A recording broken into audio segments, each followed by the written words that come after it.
Baramati police स्टेशनला माझ्या विरोधामध्ये 2020 ला एक केस दाखल झाली होती. शरदचंद्रजी पवार यांच्या विरोधामध्ये कोरोनाच्या काळामध्ये मी एक स्टेटमेंट केलं होतं आणि त्याबद्दल माझ्या विरोधामध्ये FIR दाखल केली होती. आज बारामती कोर्टामध्ये तारीख होती आणि मेहरबान कोर्टाने मला या केसमधून निर्दोष मुक्त केलेला आहे. काय निरीक्षण नोंदवले कोर्टाने? निरीक्षण काय नोंदवलेले आहेत मी बघितलेले नाहीत. वकील साहेब बघून सांगतो.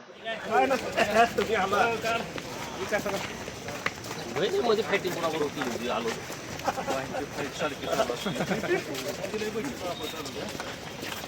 काहीतरी माझ्यावर अन्याय सुरू स्टेटमेंट आहे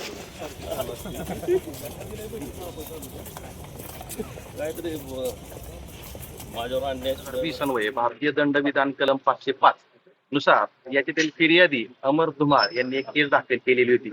त्या अनुषंगाने बारामती शहर पोलीस स्टेशनचे API मुकुंद पालवे या साहेबांनी या गुन्ह्याचा सविस्तर तपास करून त्या अनुषंगाने चार्जशीट या कोर्टापुढे दाखल केलेलं होतं.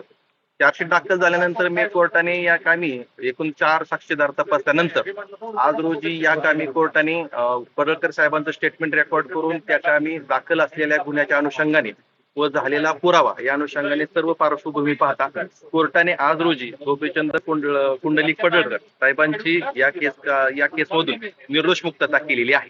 काय निरीक्षण नोंदवले कोर्टानं? कोर्टाचं निरीक्षण नोंदवत असताना 502 505 चा 2 चं जे कलम आहे भारतीय दंडविधान कलम याच्यातील ज्या तरतुदी आहेत याच्यातील एखाद्या व्यक्तीने एखाद्या व्यक्तीबद्दल केलेलं विधान हे 505(2) खाली येत नसून जर का एखाद्या व्यक्तीने हे विधान कास्ट, कम्युनिटी, रिलीजन, पंथ, धर्म, संप्रदाय याच्याबद्दल जर ते असेल त्याच्याबद्दल तो गुन्हा दाखल केला जाऊ शकतो असं आमचं सुरुवातीपासून कोर्टाला म्हणणं सांगणं होतं.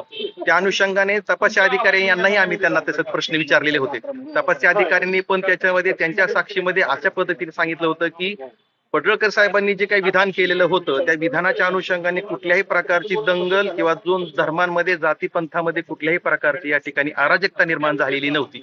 हाच मुद्दा आम्ही कोर्टालाही त्या ठिकाणी सांगून दिलेला होता की साहेब 505(2) जे कलम आहे ते आमच्या विरोधात कसं लागू होऊ शकत नाही. जे विधान आहे ते व्यक्तिशा असेल, जे तथाकथित विधान होतं ते व्यक्तिशा होतं, ते की कुठल्याही समाजाला, धर्माला, पंथाला अनुसरून नव्हतं.